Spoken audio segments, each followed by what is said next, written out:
Bonjour à toutes, bonjour à tous. Le Pour Info, l'émission d'LN24 qui consacre une heure à l'analyse, au décryptage, à l'explication d'un phénomène d'actualité. Une émission profondément économique. Aujourd'hui, on repart sur une réflexion du spécialiste économie de TF1, François Langlais, qui déclarait il y a quelques jours que le pouvoir, l'économie, devait être assujetti au pouvoir politique. Conséquence de la crise sanitaire, on revoit un peu partout dans le monde l'émergence des États forts, interventionnistes sur le plan économique. Est-ce que c'est compatible avec le monde libéral dans lequel nous sommes plongés? Est-ce que la crise sanitaire a remis en avant l'importance des théories de Keynes, l'importance d'un État qui s'intervient dans l'économie et qui ne laisse pas le marché faire tout seul? On va essayer de comprendre si ce sont des phénomènes nouveaux, ce que ça implique pour la relance et surtout, est-ce qu'il s'agit d'un glissement, d'un changement de dynamique sur les rapports de force entre marché et politique? On essaie de comprendre ça avec différents experts et spécialistes. Bruno Borin, secrétaire général du GRECEA, le groupe de recherche pour une stratégie économique alternative. Bonjour. Bonjour. Merci beaucoup d'être parmi nous aujourd'hui. Face à vous, Joseph Pagano, professeur de finances publiques à l'Université de Mons. Bonjour. Bonjour. Et Yvan Van Nocloot, le chef économiste de l'Institut Itinéra. Bonjour. Merci beaucoup d'être parmi nous aujourd'hui. On va commencer par un petit tour de table. Cette impression qu'on a pu avoir avec la gestion de la crise sanitaire, ça introduit un changement de dynamique, Joseph Pagano. Il y a effectivement quelque chose qui se renverse à ce moment-là où on s'est rendu compte que, en fait, l'État avait un rôle essentiel, le pouvoir politique devait prendre des initiatives sur le plan économique. C'est-à-dire que les États voient leur rôle magnifié chaque fois qu'il y a des crises. L'intervention des États, elle se justifie par les crises. Or ici, c'est la deuxième crise, ce n'est pas la première, c'est la deuxième en quelques années. Et c'est très important de comprendre que non seulement il y a des crises, mais qu'il y a une succession de crises à courte échéance qui chaque fois relance l'intervention des États. En plus, ici, on a une crise sanitaire, c'est-à-dire dans le domaine de la santé, domaine dans lequel l'État est actif, en tout cas en Europe et en Belgique, depuis toujours. Donc évidemment que la crise ici va mettre spontanément en avant le rôle de l'État et va faire en sorte que les États, en tout cas l'État belge et les États, mais c'est vrai en général, interviennent bien plus que dans le passé. Bien plus qu'on avait pu le voir dans les semaines, dans les mois, dans les années précédentes. Bruno Borin, vous avez été étonné par ce côté interventionniste des États. En soi, on a pu se dire dès le début, sans intervention directe des États, de toute façon l'économie se serait effondrée un peu partout. Oui, donc comme vient de l'expliquer le professeur Pagano, c'est le rôle de l'État actuellement, en tout cas, et il l'avait déjà fait entre 2008 et 2010, d'intervenir lors des crises. Néanmoins, par rapport à ce que disait Langlais, je pense quand même qu'il faut faire attention de ce qu'on met derrière intervenir. C'est-à-dire que c'est pas l'État qui soumet l'économie, mais bien l'État et la société, parce qu'au travers de la sécurité sociale a joué un rôle très important dans l'amortissement de cette crise, qui se mettent au service de l'économie. On a vu ça pour le moment. Et donc, par exemple, au travers du chômage économique, qui a permis d'amortir le choc. Et le chômage économique, c'est quoi? C'est en partie les cotisations sociales des salariés, il ne faut pas l'oublier. Donc, je dirais que quand on parle de retour à Keynes, j'ai l'impression qu'il faut être prudent quand on parle de ça. Est-ce qu'on est face à une rupture de la logique néolibérale, un mode d'accumulation qui est caractérisé par une dominante financière, par un régime d'assez basse pression salariale, en tout cas une part des salaires assez faible dans le PIB, une flexibilisation du marché de l'emploi, le libre-échange? Moi, je ne crois pas qu'on est dans une rupture de ça. On est à un moment de court terme, une intervention momentanée des États pour soulager le secteur privé parce qu'il y a une crise importante. Mais je demande à voir à plus long terme si on va avoir un interventionnisme, en tout cas fort des États sur l'économie. Yvan Van Nocloot, sur pas la pérennité, mais en tout cas la durée dans le temps de cet interventionnisme, c'est effectivement juste là des mesures soutien qui arrive à un moment parce qu'il faut combler un manque, mais on n'est pas dans un changement de dynamique. Mais il faut d'abord partir des faits. Dans notre pays, le rôle de l'État était toujours très grand. Avant la crise, le poids de l'État dans l'économie était 52% du PIB. Et maintenant, on a amorti le choc et ça, momentanément, temporairement, ça augmente encore au-delà de 52%. Donc, c'est pas que l'État n'était déjà pas là. Maintenant, on peut toujours discuter du rôle d'État. Est-ce qu'il faut de la bonne manière, hein? Il y a le 52% du PIB, ça concerne beaucoup de choses, mais par exemple, une bonne partie, c'est la sécurité sociale. Maintenant, il y a les allocations de chômage temporaire qui sont gonflées temporairement, on espère, parce qu'on veut quand même que les gens ne sont plus au chômage après la crise dans ce système. Et donc, on essaie de réinsérer ces gens-là sur le marché du travail. Et donc, mais ensuite, la question, est-ce qu'il y aura des effets plus permanents? Ça dépend des changements politiques. Est-ce qu'il y a des acteurs qui peuvent récupérer cette crise pour leurs visions idéologiques? Est-ce qu'ils convainquent la population de voter autrement à cause de cette crise? Ça, c'est une dynamique politique qui peut changer les choses. Mais ça, c'est difficile. Il y aura toujours beaucoup de visions différentes parce qu'on a eu dans cette crise aussi beaucoup de problèmes avec la gestion de la crise de la part des autorités publiques. Donc, on ne peut pas dire que, voyons, il y a cet État qui est magique, qui est parfait. Non, on voit tout de suite aussi beaucoup de défaillances de la politique. Il faut toujours regarder les deux. Il y a des défaillances du marché, il y a des défaillances des interventions publiques. Et quand il y a trop de pouvoir monopolistique des entreprises, il faut un régulateur qui fait qu'il y a plus de concurrence, qu'il n'y a pas de monopole comme Google ou Amazon ou autre. Mais quand il y a des problèmes, tous les problèmes ne peuvent pas être résolus par l'État.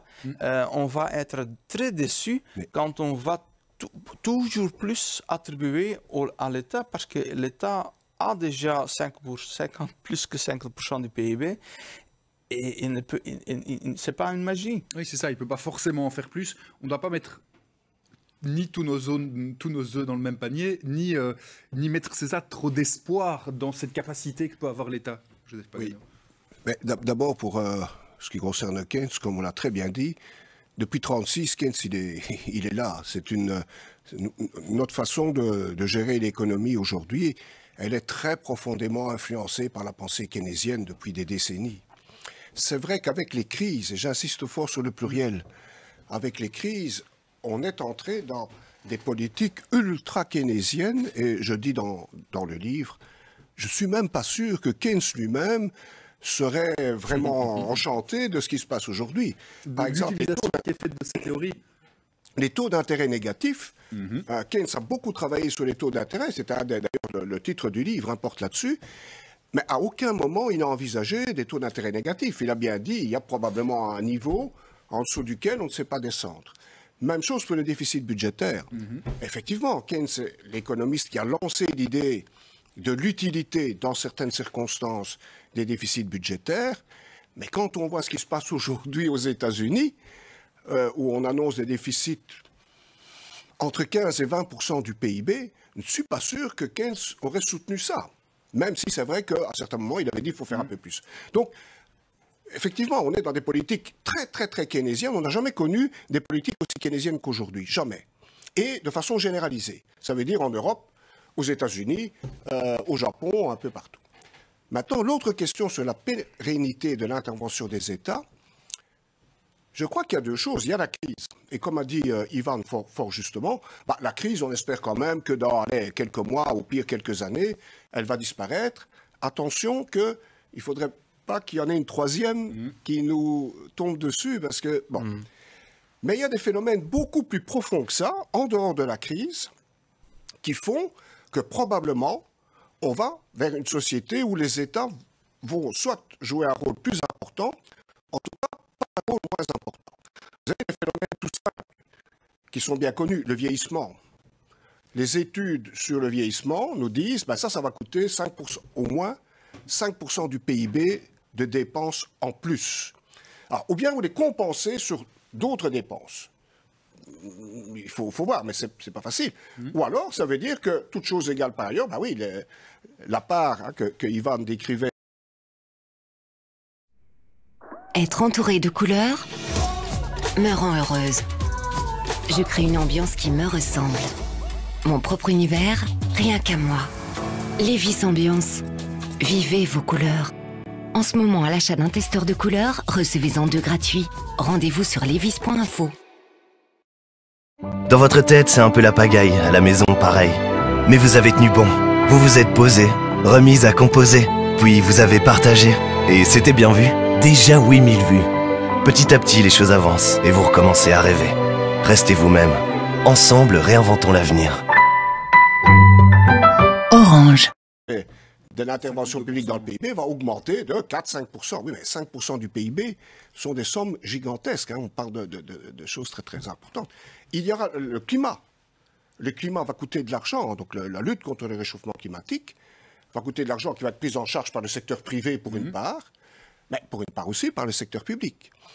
Vous avez des questions toutes simples, comme les questions de la sécurité des hommes, des femmes, des biens, voilà. C'est un rôle essentiel des États de garantir la sécurité. Vous avez les besoins de formation. Alors nous qui travaillons dans les universités, on sait ça très bien, mais les besoins de formation, aussi bien de formation de base que de formation continuée, c'est très très important et ça va probablement augmenter dans le futur. Là aussi, en général, en tout cas dans nos pays, ce sont les États qui interviennent. Donc il y a des phénomènes lourds, sociétaux, plus que simplement économiques, même s'ils ont bien sûr des conséquences économiques, qui font que probablement on va plutôt vers un monde où l'État sera présent, bien ancré, voire plus présent que le contraire. Bruno Borin, comme conclusion sur cette première partie, c'est ça, il y a en fait des dynamiques plus profondes. La crise sanitaire a, comme pour énormément d'autres phénomènes, joué un rôle de révélateur, mais n'a pas créé la situation dans laquelle on se trouve aujourd'hui et cette poussée vers plus d'interventionnisme des États. Non, je ne pense pas. Je suis assez d'accord sur le fait qu'il y a toujours eu des politiques keynésiennes, que l'État intervient dans l'économie. Et la question qu'il faut se poser, je pense, aujourd'hui, ce n'est pas est-ce qu'il intervient ou pas, c'est comment il intervient. Et là, Ivan disait qu'il y avait des logiques politiques après qui se jouaient et on sent quand même déjà, et là on va être face à des contradictions importantes, je pense, de ce modèle néolibéral. C'est d'une part une tentative de relance économique, mais d'autre part des politiques d'ajustement budgétaire qu'on sent déjà venir. Hein. En France, il y a le rapport Arthuis de mars 2021 qui prône un retour à l'équilibre. Le directeur de la Banque nationale belge l'a dit il y a quelques semaines qu'il fallait retrouver une trajectoire vers l'équilibre. L'intervention, la non-négociation salariale actuelle est aussi une forme d'intervention de l'État dans l'économie, mais on peut se poser la question du comment. Et donc, il y a des contradictions possibles entre une volonté de relance keynésienne et d'autres politiques. Et donc ça, c'est, je pense, on verra dans les prochains mois, mais il y a un danger de certaines formes de contradiction dans ce type de politique. Oui, juste très vite, mais maintenant, on verra des discussions entre des économistes, par exemple, aussi, mais dans la population aussi. Combien de temps il faut prolonger les mesures de soutien interventionnistes et on peut parler de politique de relance, mais est-ce qu'à un certain moment, il y aura un débat sur normaliser parce que parfois on dit oui, mais des plans de relance, ils ont existé depuis 40 ans en Wallonie. Donc on a toujours eu un plan de relance. Si on appelle ça plan de Marshall ou autre, on peut discuter que c'est autre chose, mais quand même, il y aura une discussion de la durée aussi de ces plans de relance. Et pour moi, il y aura un débat sur les capacités de faire encore plus. Et là, il y a un débat aujourd'hui sur, par exemple, le niveau de l'endettement. Il y a des personnes qui pensent que ça peut gonfler vers 200% du PIB sans problème. Et il y a d'autres gens qui sont plus critiques de faire ça. Et ça, c'est un débat essentiel et important. Et moi, je suis plutôt dans le camp ou dans la position que je suis critique d'augmenter les dettes à des niveaux beaucoup plus élevés qu'aujourd'hui. Et donc, pour moi, le débat keynésien est légitime. Moi, je suis partiellement keynésien, c'est-à-dire, moi, dans une crise, il faut amortir la choc. Mais moi, je ne suis pas... Je suis Keynes dans cette logique que c'est temporaire et que avoir des déficits pour toujours, ça pose problème parce qu'à un certain moment, et c'est indiscutable presque, à un certain moment, quand on a des déficits permanents, on va créer un problème de confiance dans la monnaie. Et on peut discuter sur la marge qui est là. On peut discuter, oui, mais dans des conditions actuelles, on peut aller plus loin. Ça, c'est un débat légitime. Mais à un certain moment, il y aura un point critique. Et un niveau, entre guillemets, à ne pas dépasser. Ça tombe bien parce qu'on va continuer à parler notamment de relance et du rôle de l'État à jouer dans cette partie, dans la partie qui suit, juste après une toute petite pause. À tout de suite. La deuxième partie du Pour Info, un Pour Info économique, qui se penche sur le rôle justement de l'État dans la relance, notamment dans son interventionnisme dans l'économie. Joseph Pagano, on a déjà introduit en fin de première partie toute cette question de la relance, parce que c'est là, une fois qu'on a vu l'interventionnisme, la présence de l'État au niveau des mesures de soutien pendant la crise. Après, l'État, il aura aussi un rôle à jouer sur la suite, évidemment. Et on parlait notamment de la question de la dette. J'ai eu l'impression, sur les 6 derniers mois, il y a quand même quelque chose qui a changé où pendant tout un temps, toute cette question de la dette, de l'annulation des dettes, etc., c'était le tabou ultime dans tous les cercles économiques. Et puis tout d'un coup, vu l'ampleur, vu la violence de la crise sanitaire, il y a certaines voix qui ont commencé à s'élever en disant « Oui, bon après, il y a des taux d'intérêt négatifs, et puis c'est le roulement de la dette, peut-être on pourrait annuler de temps en temps. » Là aussi, il y a un peu un changement de paradigme, un changement de dynamique. Ou c'est juste dû à la crise, et comme pour l'interventionnisme de l'État, ça s'arrêtera une fois que ça ira mieux. Il y a vraiment plusieurs choses. D'abord, moi je suis contre les dettes d'une façon générale, même pour le secteur privé. Parce qu'une dette est un risque. Une dette est toujours un risque. Ceci étant dit, l'économie fonctionne comme elle fonctionne. Puisque nous sommes économistes, nous savons bien que la dette est une façon de faire fonctionner l'économie. De faire rouler, de faire tourner. Vous avez à la fois des gens qui ont des liquidités excédentaires et d'autres qui en ont besoin. Si on ne sait pas faire passer les unes vers les autres, ça pose problème. Donc voilà. Alors, en ce qui concerne la dette publique, première constatation, c'est les crises qui font monter dramatiquement le niveau de la dette. Jusqu'à la crise de 2008, il y avait quand même une tendance à la baisse du niveau d'endettement. Attention, pas de la dette, mais du rapport entre la dette et le PIB, qui n'est pas tout à fait la même chose, mais enfin, excusez-moi. Il y avait une tendance assez sérieuse à la baisse du niveau d'endettement. On était passé de 130% du PIB à 84% environ. Public. Parce que dans le secteur privé. Oui, bien sûr, la dette publique. Que s'est-il passé? Chaque fois que vous avez une grande crise internationale importante, un ordre de grandeur simple, ça fait monter de 20 points le niveau d'endettement. Donc si vous êtes à 80 et que survient, c'est ce qui s'est passé d'ailleurs, et survient une crise, vous passez à 100. Et si quelques années plus tard survient une autre crise, vous passez à 120. Ce qui est la situation à peu près, on est un peu en dessous de 120 aujourd'hui. Donc, c'est la crise qui génère la dette, enfin, qui génère en tout cas l'augmentation de la dette. On peut espérer effectivement qu'avec la fin de la crise, ce phénomène d'augmentation de la dette va s'arrêter et qu'on pourra alors s'inscrire dans une logique de réduction de la dette qui est due aussi à la croissance économique, puisque dette sur PIB, c'est une fraction. Si le dénominateur de la fraction augmente plus vite que le... voilà, ça diminue. Et je pense que c'est une logique un peu naturelle. Ceci étant dit, vous avez raison que malgré tout, le paradigme a changé. Pourquoi? Parce qu'il y a ce phénomène de baisse structurelle des taux d'intérêt. Moi, il y a très longtemps, enfin voilà, je ne vais pas vous expliquer ma vie. Il y a très longtemps, les taux d'intérêt étaient à l'époque 4-5%, et on me disait, attention, les taux d'intérêt vont remonter. Ils sont aujourd'hui environ à 0. Ils ont été à taux négatif, ils sont aujourd'hui environ à 0. Et moi, je ne fais pas de pronostic sur ce qui va se passer dans le futur. Probablement que ces taux vont remonter, mais je vous rappelle qu'on disait déjà... De 0, on a toujours tendance à remonter. Oui, mais il y a quand même... On a déjà eu des taux négatifs. Il y a une possibilité. Donc, mais oui, je pense aussi qu'ils vont remonter, mais je ne sais pas à quel rythme. Très à quel moment.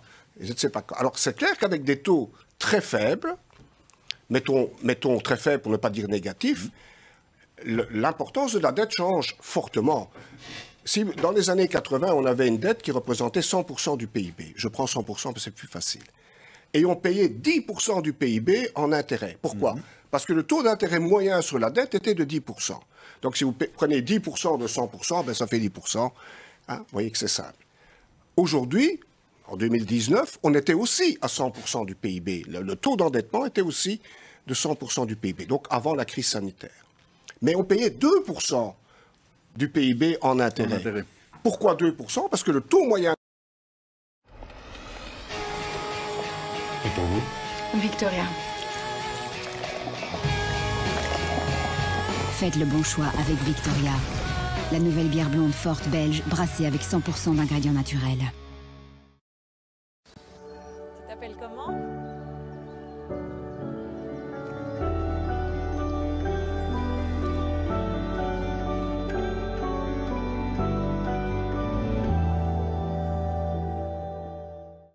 de la dette, à force de diminuer, était tombé à 2%. Alors c'est clair que quand une dette, encore une fois, moi je ne suis pas pour l'accumulation des dettes, hein. Je dis c'est un risque, un jour le marché peut se retourner, etc.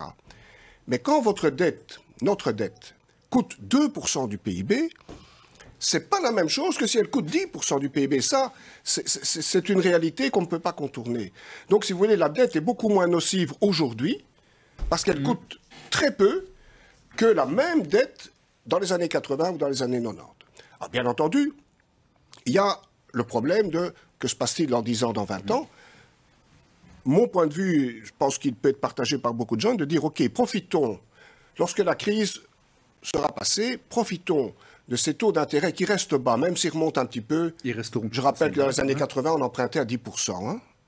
Même si l'année prochaine, on emprunte à 1,5 par rapport à 10, on reste bien. donc, profitons de cette période où les taux d'intérêt restent bas pour réduire notre taux d'endettement calmement, sans créer de drame, mais pour le faire quand même, parce que le problème des marchés, c'est qu'ils sont imprévisibles et qu'un jour, ils peuvent se retourner. Donc, aujourd'hui, on se finance sans aucune difficulté. Tous les banquiers sont heureux de prêter de l'argent à l'État, même à taux nul, parce que sinon, ils doivent la déposer à la Banque centrale qui les fait payer pour ça. Mais dans 5 ans, le marché peut se retourner. Et le marché, c'est aussi les citoyens. C'est pas ce sont les citoyens aussi dans les fonds de pension. Les fonds de pension, le marché, quoi, oui, voilà. Parce que parfois, on dit les banques, c'est aussi les citoyens qui veulent aussi un certain rendement parce qu'ils créent aussi de l'insécurité si quelle est la valeur de mon monnaie dans 10 ans avec tous ces expériments politiques.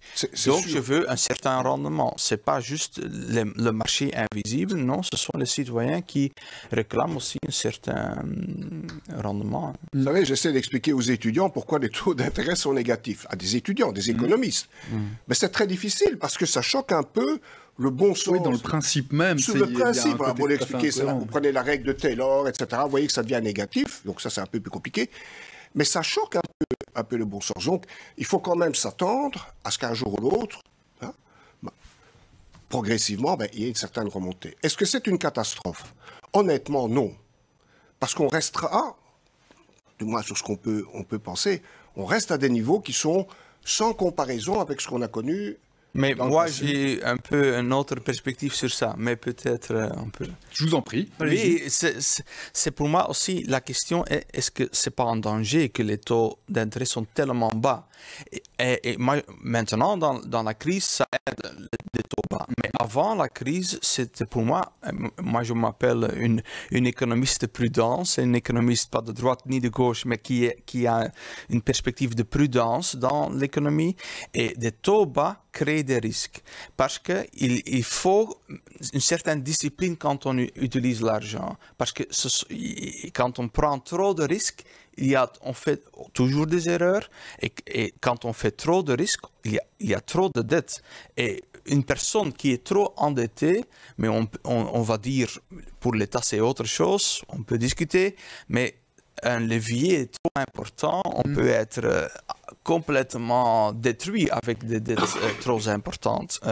Pour l'État, c'est une petite autre chose parce que l'État a aussi la capacité de créer de l'argent.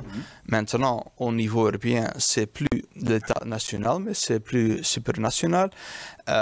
Mais ça achète juste un peu de temps en plus. C'est pas pour l'éternité qu'on peut juste créer des dettes.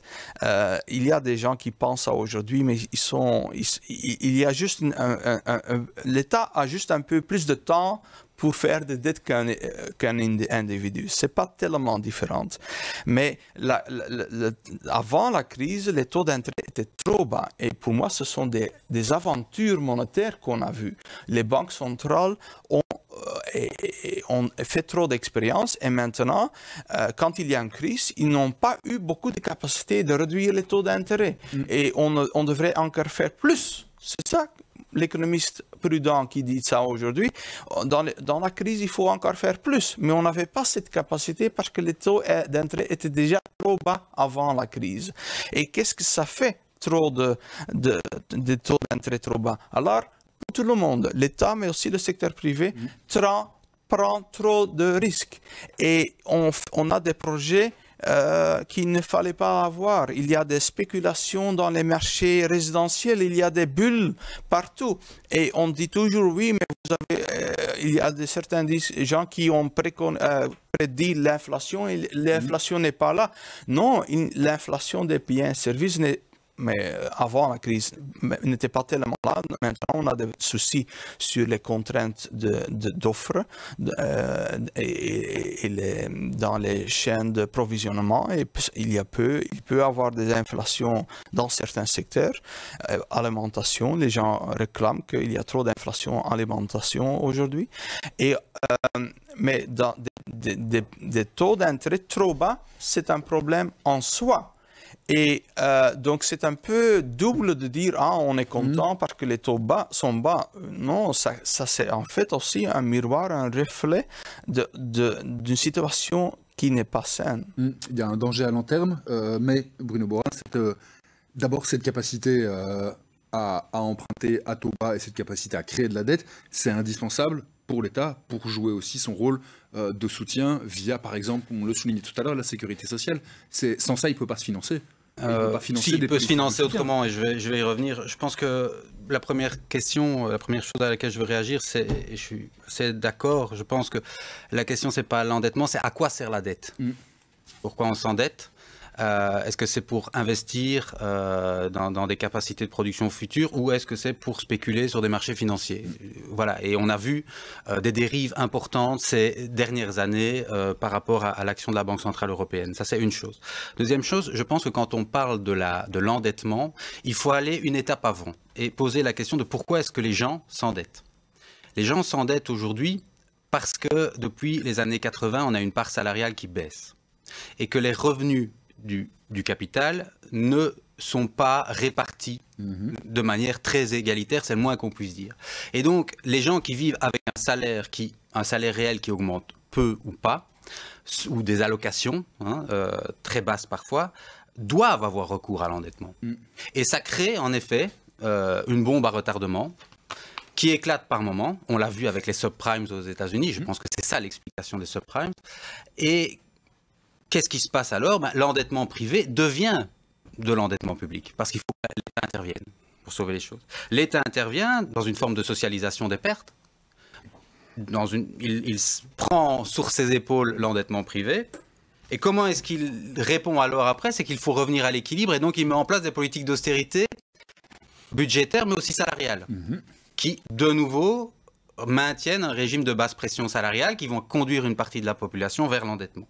Donc je crois que poser la question de l'endettement, ça ne peut pas se faire en dehors de cet enjeu d'inégalité économique et sociale que nous avons aujourd'hui dans nos sociétés et qui grandissent, et sur cette question d'un régime de basse pression salariale. Et troisième chose, et puis j'en termine, je suis assez d'accord avec M. Pagano sur le fait que moi non plus j'aime pas l'endettement. Voilà, je pense pas que c'est sain.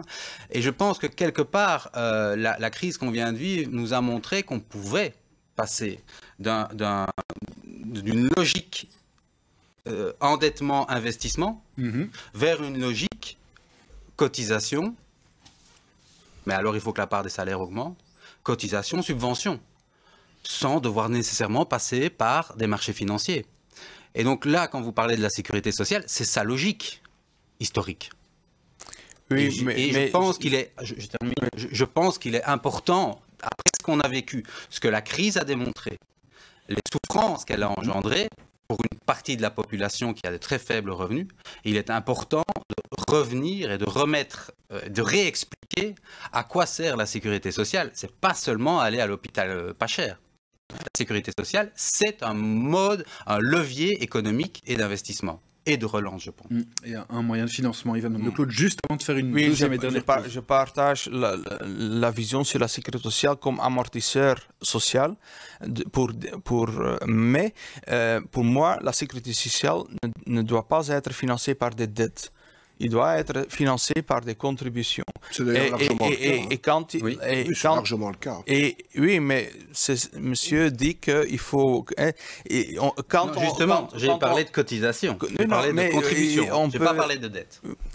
Quand on fait des dettes, on peut les faire pour des investissements qui rapportent un revenu. Parce que dans cette logique, la dette nouvelle s'autofinance. Dans votre tête, c'est un peu la pagaille, à la maison, pareil. Mais vous avez tenu bon, vous vous êtes posé, remise à composer, puis vous avez partagé. Et c'était bien vu, déjà 8000 vues. Petit à petit, les choses avancent et vous recommencez à rêver. Restez vous-même. Ensemble, réinventons l'avenir. Orange.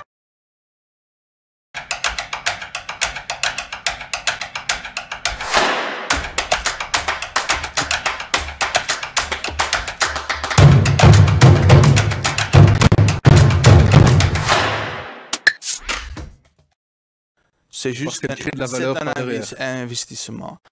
Donc, maintenant, dans les plans de relance, on essaie de parler des investissements qui vont recréer leur coût.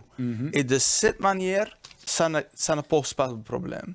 Et donc, on va discuter des plans de relance, mais la condition, c'est qu'ils sont vraiment positifs, productifs, et ensuite, et on peut les légitimer. Mais donc, il faut faire la différence entre des dépenses structurelles permanentes, éternelles presque, et eux, il faut financer pas par la dette. Ça, c'est essentiel dans le débat. On continue ce débat, notamment sur la question de la relance, juste après la deuxième et dernière pause de l'émission, juste après ceci.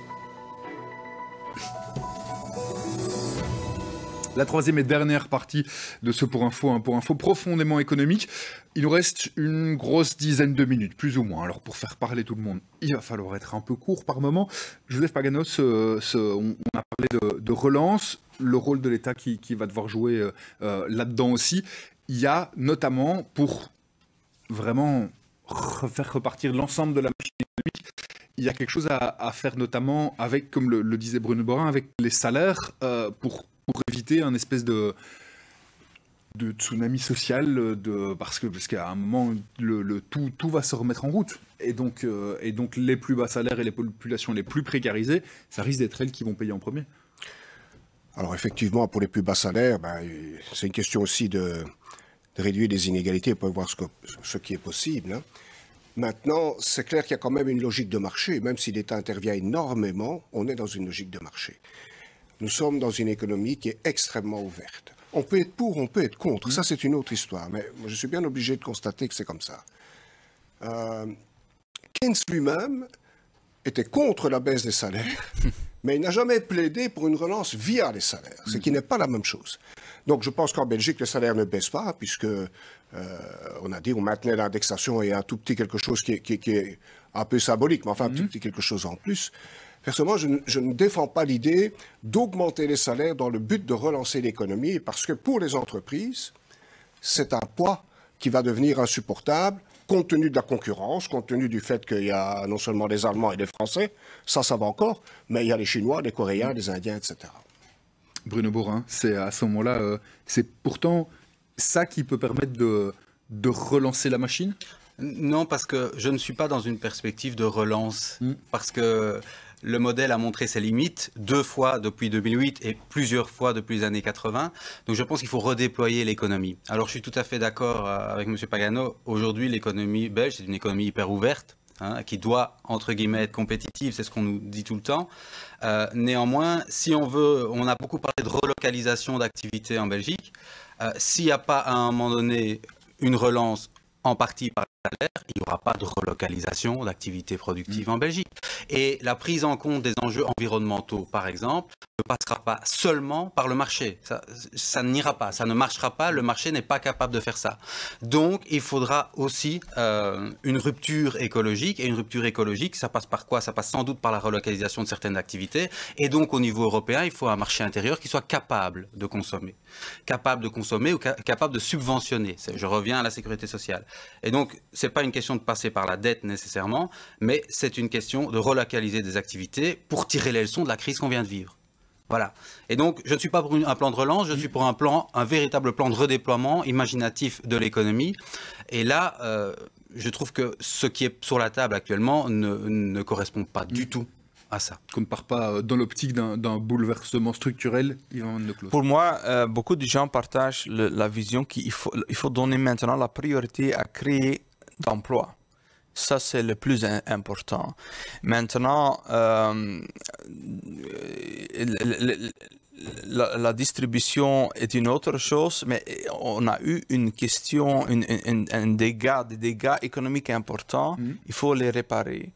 Et pour ça, je plaide pour des investissements intelligents, des investissements qui sont dans la direction de l'économie qu'il faut la donner. Les autorités publiques ont un rôle à jouer, réorienter l'économie dans la bonne direction.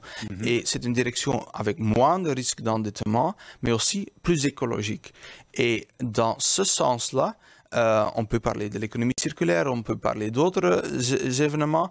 Il faut faire des investissements intelligents pour avoir une économie plus soutenable. Faire des investissements plus intelligents, c'est pas rester de nouveau dans le même genre de dynamique qui, comme René Borel le disait, a déjà montré ses limites en 2008, en 2020.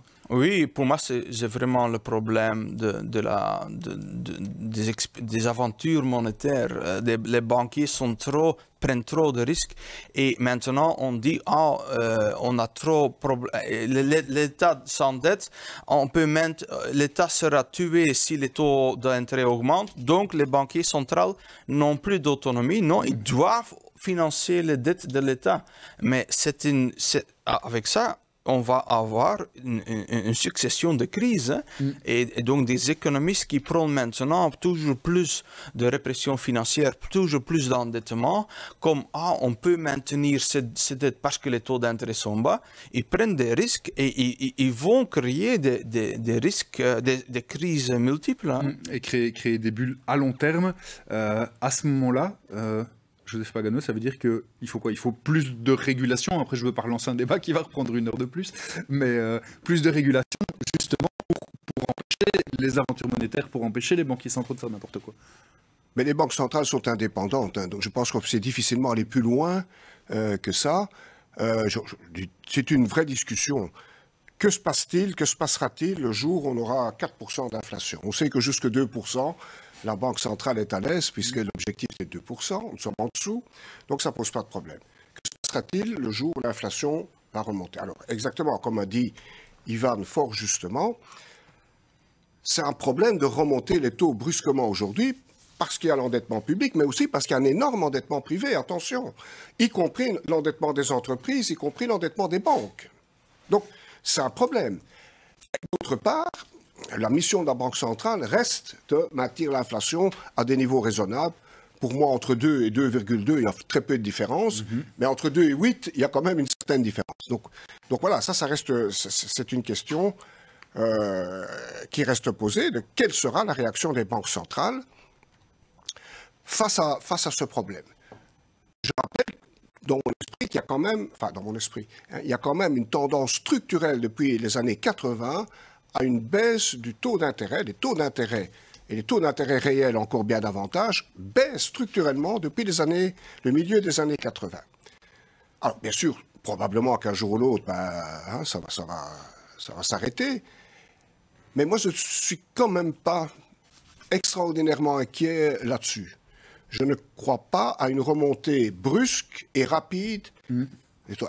Attends, je ne suis pas Madame Soleil, que j'ai vu tout à l'heure, non. Mais, voilà, il ne me semble pas, quand on voit les politiques aux États-Unis, par exemple, ou ailleurs, la Banque centrale américaine, la Federal Reserve, est très, très, très prudente. Il ne me semble pas qu'on soit aujourd'hui dans le contexte d'une forte hausse des taux d'intérêt. Voilà. Et donc, alors, a priori... Non, mais je vais laisser les autres personnes intervenir aussi. Il nous reste 2 minutes exactement. Voilà, ça en fait 1 minute pour chaque. La question, Bruno Borin, alors c'est pas que le pouvoir politique doit contrôler l'économie, c'est que l'économie doit changer, si on le résume de manière un peu grossière. Je pense qu'il faut la redéployer, comme je dis, en prenant en compte les inégalités économiques qui sont un frein en fait à la relance. Comment, par le salaire socialisé, je crois que c'est vraiment important, par une certaine progressivité de l'impôt, on est revenu sur ça, mais je pense que c'est important. Il faut relocaliser certaines productions. Et je dirais, troisièmement, quand on dit créer de l'emploi, oui, il faut créer de l'emploi ou il faut réduire le temps d'emploi. Et là, c'est une autre vision de la chose, mais pourquoi pas, à un moment donné, réduire collectivement le temps de travail. On ne l'a plus fait depuis les années 80, ou très faiblement, par rapport à ce qui avait été fait avant. C'est une chose. Et alors, dernière chose, je termine par là, mais évidemment, tout ça, sans un mouvement social important pour le porter, ça n'existera pas, j'en suis très conscient. Le taux d'emploi dans les pays, par exemple, comme les Pays-Bas, est 10% de points au-delà de nous. Chez nous, 70% des gens sont en emploi. Aux Pays-Bas, 80%. Si on ferait la même chose... Juste ce switch-là beaucoup de nos problèmes budgétaires disparaissent. Donc c'est vraiment un vrai enjeu de créer d'emplois. Et pour moi, c'est ça le vrai débat d'aujourd'hui. Et c'est ça qui permettra à terme de sauvegarder, de relancer, de réinventer, on peut mettre le terme qu'on veut, l'économie. Merci beaucoup en tout cas à tous les trois d'avoir participé à cette émission. Bruno Borin, secrétaire général du GRESEA, le groupe de recherche pour une stratégie économique alternative. Joseph Pagano, professeur de finances publiques à l'Université de Mons. Introduction à la pensée de Keynes, c'est un de vos livres. Et Ivan Van de Claude, chef économiste de l'Institut Itenera, l'État plus le marché, le meilleur des deux mondes.